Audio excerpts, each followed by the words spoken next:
స్వయమైన ప్రియురాలికి ప్రేమతో రాసిన ప్రేమలేఖ,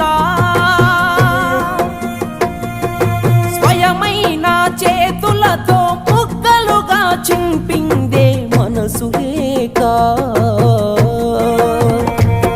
నువ్వు ఊర్వశివని కాదే నిన్ను ప్రేమించింది, నువ్వు దేవతవని కాదే నిన్ను పూజించింది, నువ్వు నింగివని కాదే నేలనేనయింది, నా ప్రాణం అనే కదా నీకు అలుసయ్యింది. రాతలో లేని రాధమ్మ చెప్పలేను